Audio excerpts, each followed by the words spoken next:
pediram. Olha, o Rui está aí. Aí, Rui, voltou. Está escutando?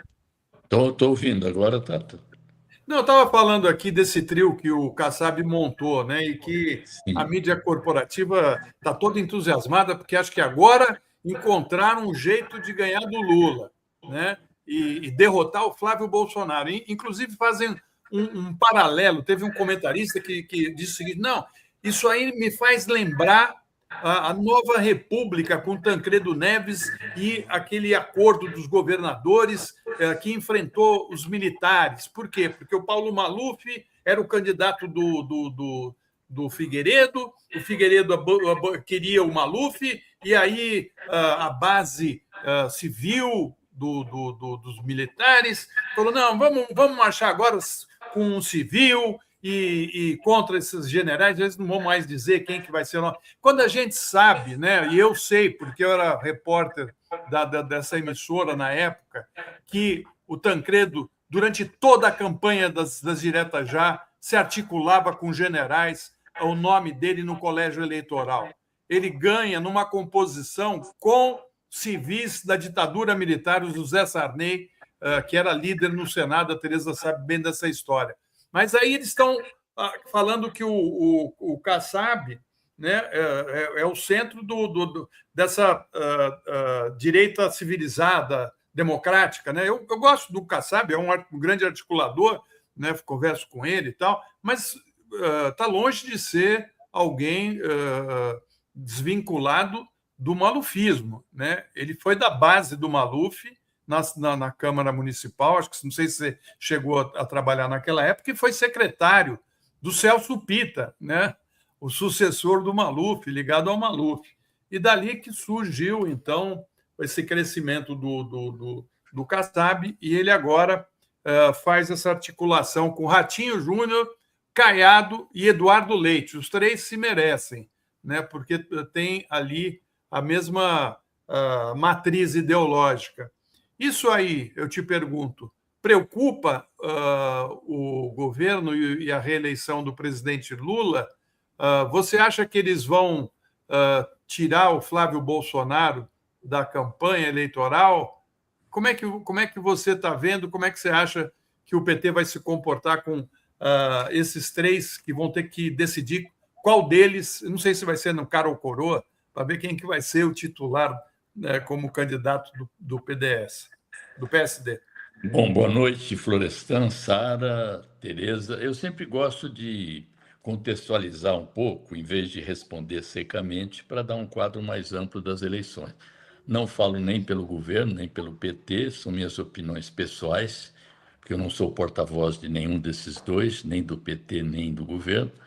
Mas eu acho assim, toda previsão hoje ela está sujeita a modificações. Quem disser hoje que já sabe o resultado que vai acontecer, ou é ingênuo, ou está jogando na loteria. A única coisa mais estável que nós temos definido até agora é que nós temos um candidato favorito, com um grande cabedal de realizações, de mudanças para mostrar, que é o presidente Lula. Os demais estão aí jogando para lá, para cá. O próprio Tarcísio, nós só vamos saber em definitivo o que ele vai fazer em abril. Quem se desincompatibilizar em abril pode ser candidato a qualquer coisa. Quem ficar pode ser candidato à reeleição ou não ser candidato a nada. Então, eu acho assim, essa história do trio Kassab, trio parada dura, trio parada mole, sei lá, você lembrou o Tancredo, mas eu quero voltar o tempo para 1950. Aqui, vou retomar, porque vocês são muito jovens, não se lembram disso. Em 1950 existia o PSD, por coincidência, que era o partido Tancredo depois, que era o partido que dominava a cena política mais para a elite e o PTB representando mais os trabalhadores. Os dois getulistas. Pois bem, e naquela ocasião, lançaram um candidato, em 1950, o PSD, chamado Cristiano Machado. Daí veio a expressão cristianizar. Por que cristianizar? A gente não estava lá, não, mas a gente conhece essa história. Então, mas o público em geral não conhece, é bom retomar. É verdade, vale a pena. Eles fizeram a mesma coisa com o doutor Ulisses. Doutor Ulisses, senador constituinte, senador Constituição, coitado, candidato do Senador MDB. não, deputado, né? Isso, Doutor diretas, doutor isso. constituinte. Ele amargou uma derrota terrível que ele não merecia. Pois bem, o Cristiano Machado eh, teve uma derrota fragorosa, porque nem o PSD que o lançou apoiou. Então, eu acho que o Kassab está fazendo um torneio para escolher quem vai ser o Cristiano Machado do PSD atual. Relembrando o PSDB dos anos 50, ele reedita a história com 3 candidatos.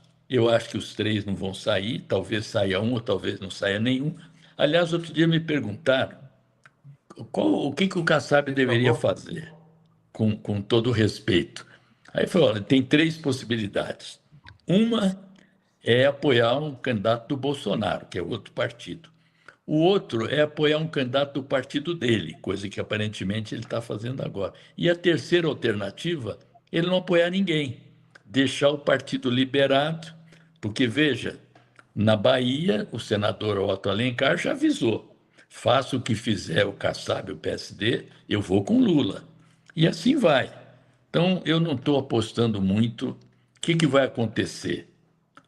Sair um candidato, ou Ratinho, que é o mais provável, ou Eduardo Leite, que já se coloca lá como candidato ao Senado, ou o Caiado, que sai do partido porque não tinha base no União Brasil, o que vai acontecer, se sair uma candidatura, vai fragilizar ainda mais a candidatura do Flávio Bolsonaro.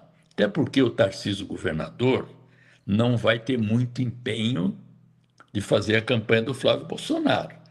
Porque a tática do Bolsonaro, aparentemente, é dizer o seguinte: prefiro perder com o Flávio do que ganhar com o Tarcísio.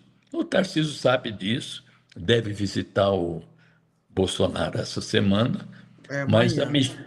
a Michele, o Malafaia, todos esses não estão contentes ainda com essa candidatura. Por isso que eu digo, antes de abril, a única definição mais permanente que nós temos é a candidatura do presidente Lula. As demais vão se definir a partir daí. E o presidente Lula, com aliança ampla de partidos da esquerda, do centro-esquerda e de lideranças de vários partidos que já se pronunciam nessa direção, inclusive do PSD, como eu lembrei, do MDB, do Republicanos e assim por diante.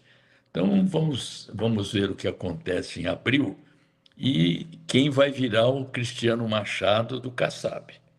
Mas vem cá, Rui, o que o Kassab ganha com um candidato cristianizado? Sabe, para quê? Ele mais ganharia o PSD ou apoiando alguém e negociando, vai participar do governo, seja do futuro governo Lula, ou mesmo que ele queira apostar na oposição, no Flávio, ou também se ele liberar as bancadas. Agora, ter um candidato para cristianizar, o que ele ganha? Não, eu estou dizendo que ele pode fazer isso, ele pode ser cristianizado independente da vontade do Kassab. Que veja bem, se o bolsonarismo abraça para valer a candidatura do Flávio, começa a fechar o espaço para esse sonho aí da tal da terceira via. Hoje mesmo tem declarações nos jornais de empresários, agora tem uma alternativa, a mídia comercial, mas não acredito que haja espaço para essas candidaturas ditas de terceira via. Fala, não, mas tem polarização, precisa acabar com a polarização. Quando tinha PT e PSDB se alternando, não tinha polarização? Tinha, era em outro nível. Mas as antípodas, aí o nós e eles, porque se você é candidato e fala bem do adversário, não critica, você não vai ganhar voto, porque você não tem Claro. projeto alternativo. Então, são sonhos de uma noite de verão. Ele negocia, ele ganha protagonismo. Dizem que se o Tarcísio for candidato a governador, ele aspira a ser vice-governador. Então, ele joga muito com essas coisas. Ele se colocou agora no cenário político.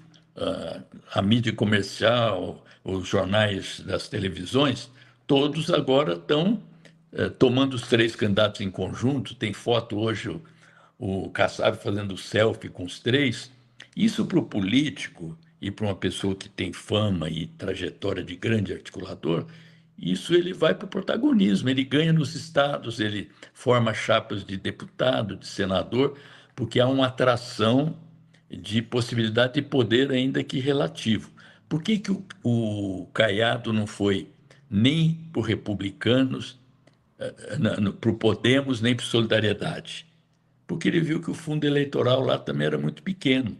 Então, o PSD, além de ter essa aura em torno do Kassab, ele tem também um fundo maior do que esses três outros partidos.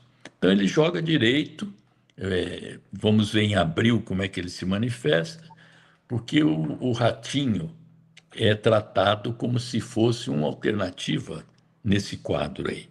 Só que eu não sei se o Ratinho vai querer fazer uma disputa com o bolsonarismo enraizado na candidatura do 01.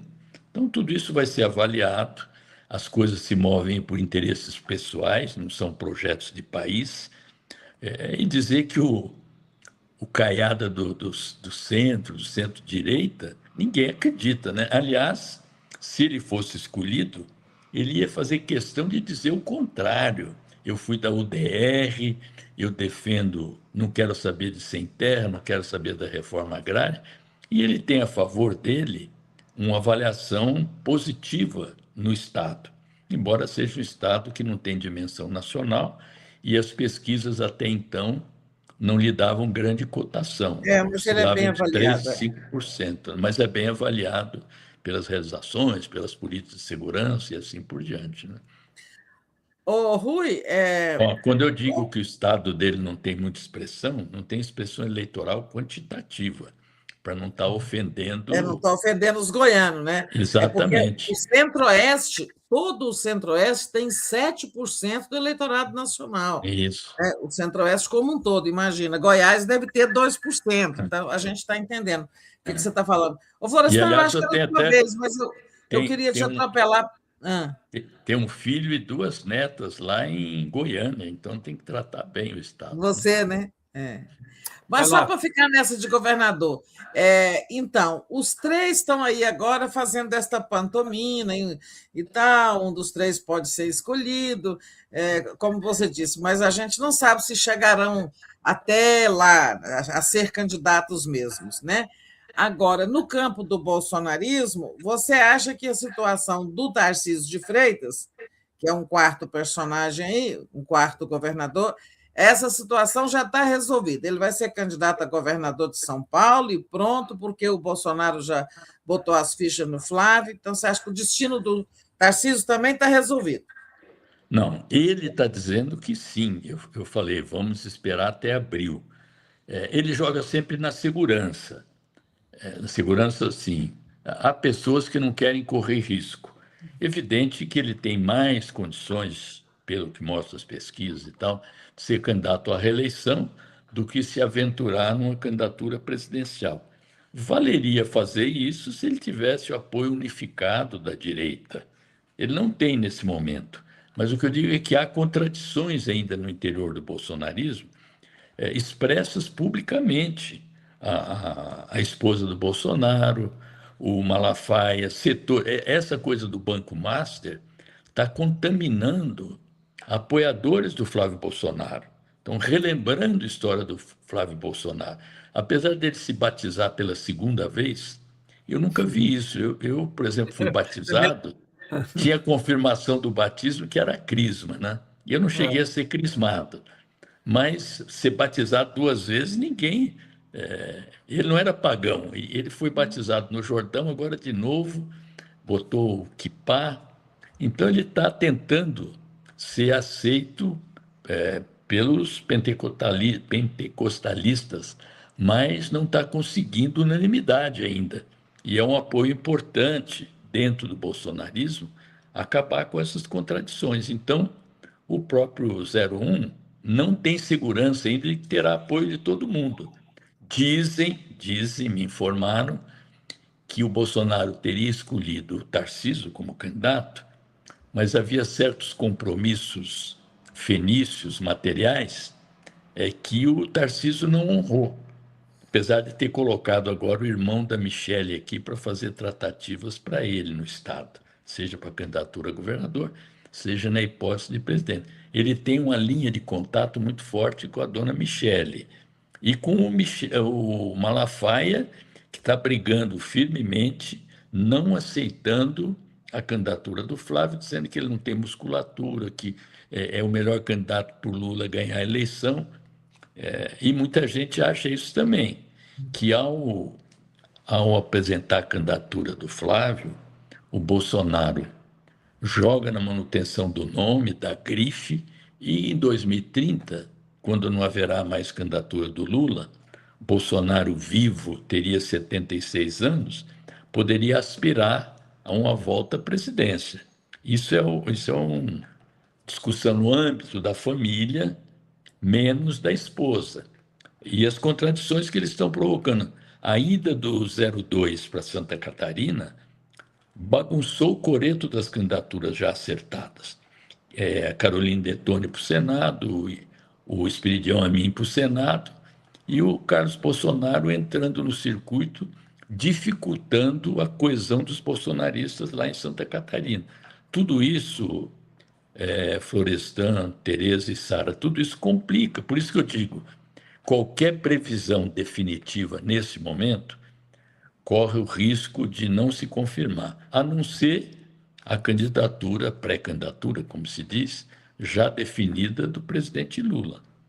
Bom, eu tenho que lembrar o seguinte: o Kassab tem um pé em cada canoa, né? Ele é secretário do Tarcísio, portanto, conversa, acho que todos os dias, com o Tarcísio lá no Palácio dos Bandeirantes. E tem também apoio, né, ao governo federal. O PSD também tem setores que estão lá na base do governo. No Ministério, inclusive. No Ministério, inclusive. Eu tenho cá para mim que certamente o Tarcísio está super bem informado desse lançamento dessa trinca, né? Eu não sei, tenho só a dúvida se isso é uma pressão para o Bolsonaro recuar e ficar preocupado, ou se é para fazer o caminho que você falou no início, que é para chamar a atenção e tentar, porque o partido do PSD está num crescente, né, de muitos parlamentares, mesmo porque eu fico pensando como é que ficam as composições do presidente Lula com governadores, candidatos a governadores, como Eduardo Paes, por exemplo, no Rio de Janeiro, que é do PSD. Se eles lançam um candidato, ele tira o pé da canoa do Lula. E ele gosta de surfar com um pé em cada canoa, né? Você que está falando. Eu digo o seguinte, como os delegados de polícia falam, estamos examinando todas as hipóteses, né? Eu acho que o Eduardo Paes, ele já foi lá celebrar seu compromisso com Lula. Acho que ele tem mais a ganhar apoiando o Lula do que botar o pé em mais de uma canoa. Não que ele não queira ter apoio da direita, como está perseguindo, né? Mas nos estados é difícil, acho que tirando Santa Catarina, que o governador até agora está apoiando o fim das cotas raciais nas universidades, já tem medida judicial cortando isso, a não ser um fanático como o governador de Santa Catarina, nos demais estados tem terreno aberto para o Lula navegar, né? E com declarações públicas de simpatia ou de proximidade e assim por diante. Vamos lembrar que o Kassab, o vice-governador de São Paulo, é do PSD, era o ex-prefeito de São José dos Campos. Dizem que o Tarcísio quer mantê-lo, caso seja candidato a governador mesmo, como tem declarado, mas o Kassab, se quiser, pode substituí-lo, né? Agora, pergunto, é mais interessante o Kassab permanecer nessa articulação nacional, cooptando prefeitos, deputados? Aqui ele tem 300 prefeitos, pelo menos, que estão no PSD. Ele foi amealhando um por um. É mais importante isso ou ficar como vice-governador, eventualmente segregado ali sob a direção do Tarcísio? Eu não sei, talvez seja melhor para ele manter o próprio Ramute e ficar fazendo política país afora, ficar bem com Lula, ficar bem com os governadores e pensar no futuro com outra posição. Mas aí ele pode fazer isso, ficar solto, tendo um mandato de deputado, né, por exemplo. Daria mais mobilidade para ele, né? Mais visibilidade. Agora que ele Não... também não gosta muito de visibilidade, ele gosta dos bastidores, né? Agora, deixa eu te fazer uma pergunta, te expor uma situação, ouvir sua opinião sobre uma situação no Rio de Janeiro. O governador Cláudio Castro vai deixar o cargo para ser candidato ao Senado, né? E como o vice dele já saiu, já virou conselheiro do Tribunal de Contas, e o presidente da Alerj, que seria o segundo da Assembleia Legislativa, seria o segundo ali na linha sucessória, está impedido, está até preso. Não, está com tornozeleira eletrônica. Agora já saiu, né? Eu perdi a marcha dos acontecimentos aí. Mas ele está impedido, né? Tem ali uma situação que é do André Siciliano, né? Vai ter que ser, quando o do governador sair, eu sei que você conhece, mas eu também estou falando para os telespectadores que não conhecem essa peculiaridade lá do Rio. Quando o Cláudio Castro se desincompatibilizar, renunciar ao governo, será preciso a Alerj, a Assembleia, eleger um governador tampão, né, para concluir o mandato do Cláudio Castro, uma eleição indireta.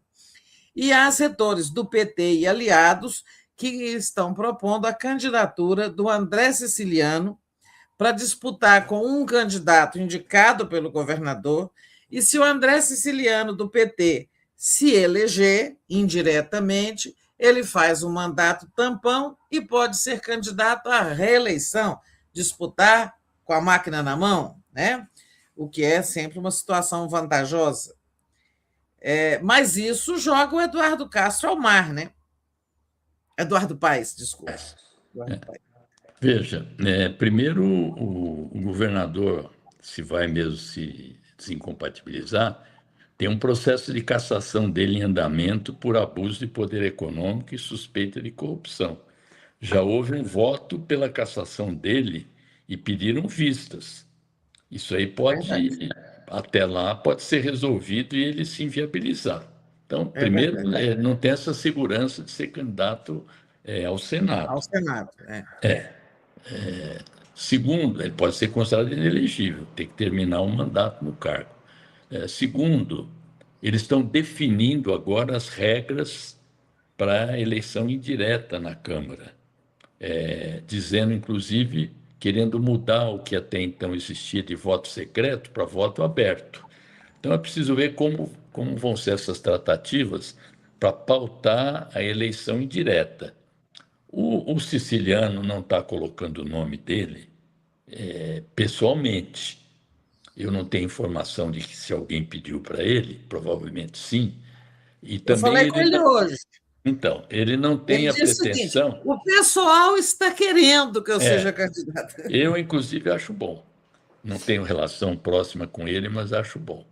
E é o seguinte, ele não tem a pretensão de ficar no cargo para se candidatar à reeleição concorrendo com Eduardo Paes, é evidente.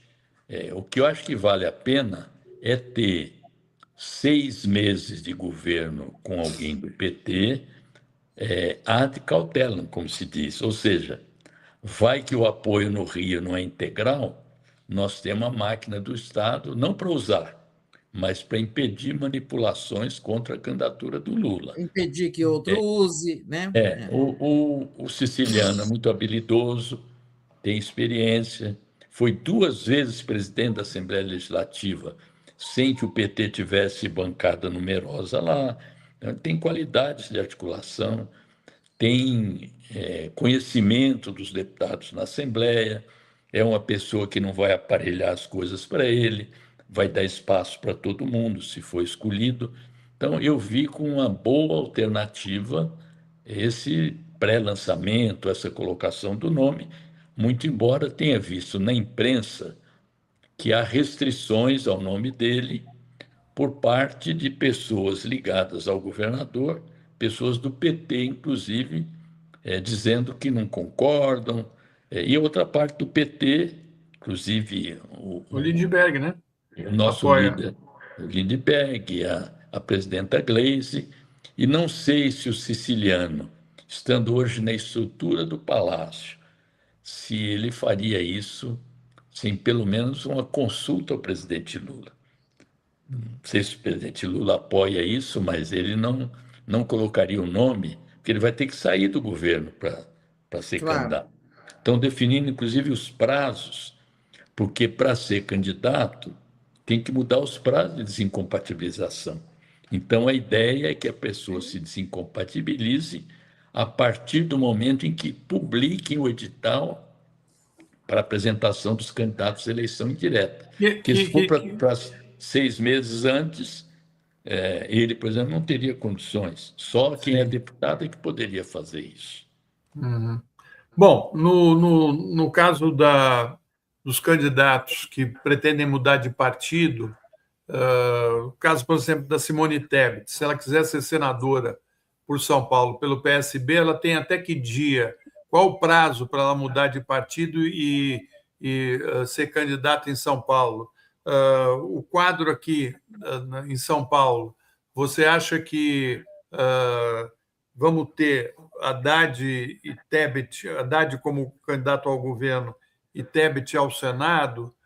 Como é que vocês estão vendo aqui? Você que é deputado por São Paulo, né, o maior colégio eleitoral, o que o seu partido e as esquerdas vão fazer para tentar ter uma votação expressiva, para inclusive tentar disputar palmo a palmo o segundo turno com o Tarcísio? Então, a torcida do Flamengo, do Corinthians, do Palmeiras, da seleção brasileira, todos nós queremos o Haddad candidato a governador. Isso já tem abaixo-assinado, os deputados da Assembleia Legislativa de São Paulo, há algum tempo, já enviaram carta a ele, ao presidente Lula. Se ele apresentar o nome, não vai ter disputa de prévia. É uma unanimidade, mais até do que o Lula, quando foi candidato a presidente, que enfrentou uma prévia com o Suplicy. Tá? Todo mundo está pedindo Haddad, batendo palmo. Ele está dizendo que não quer. Espero que o presidente Lula, nessa viagem com ele para a Índia, possa convencê-lo de que nós temos uma causa, temos um propósito, temos um projeto e que ele deve nos representar nessa missão, né? Então, esse é o cenário ideal. Ele, governador, falavam do vice-presidente Alckmin, mas parece que ele está decidido a continuar na vice e no ministério. O próprio PSB também diz isso.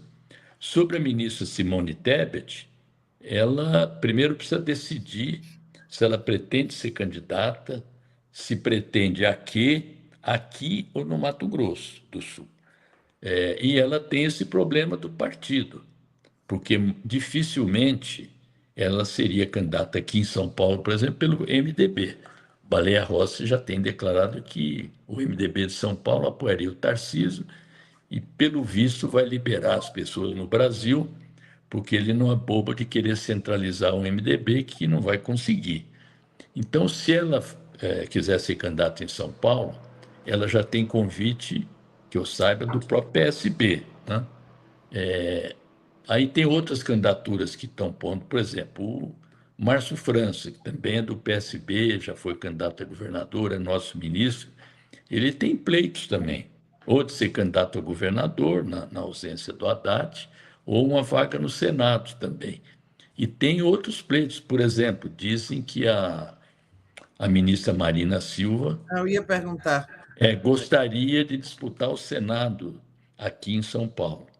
Então, tudo isso, a nossa direção, nosso grupo de trabalho eleitoral, vai ter que rapidamente articular essas questões, porque a vitória do presidente Lula depende também de boas candidaturas em Minas, São Paulo, esse apoio no Rio e outros estados também, mas a concentração do chamado Triângulo das Bermudas, esses 3 estados, a gente precisa ou ganhar a eleição, que a gente batalha por isso nos 3, ou perder de pouco, porque é assim que a eleição vai se dar. Então, eu aproveito aqui fazer um grande apelo ao ministro Haddad para que aceite essa tarefa. Segundo apelo do dia. Não é só... Da Gleisi, Não é uma questão eleitoral. Veja, nós estamos vendo o mundo, uma pressão muito grande da direita no mundo todo. O Trump dizendo que quer transformar aqui num quintal. Nós não podemos vacilar nesse momento. Nós temos que jogar com o primeiro time, com todas as forças, dedicar tudo. Né? Todo ano a gente fala, essa é uma eleição decisiva, essa é a eleição mais importante das nossas vidas, que é retórica de candidato, né? Mas agora, realmente, na situação que nós estamos vivendo, de grande incerteza, imprevisibilidade, guerras localizadas, sequestro de um presidente, campanha contra os imigrantes, no Chile estão querendo criar um ICE lá, uma milícia para atacar imigrantes. Nós não podemos, Tereza e Fernanda e Florestan, vocês que têm tradição de luta democrática, são jornalistas com posicionamento de defesa da democracia, nós temos que fazer uma pressão violenta, legítima, para que o nosso Haddad aceite. Olha, a nossa ex-presidenta, a Gleisi Hoffmann, ela tinha uma eleição com reeleição de deputada federal praticamente assegurada, digamos assim. E ela aceitou uma tarefa agora de ser candidata ao Senado. Espero que ela ganhe mesmo, que ela já foi senadora, mas é uma opção de risco.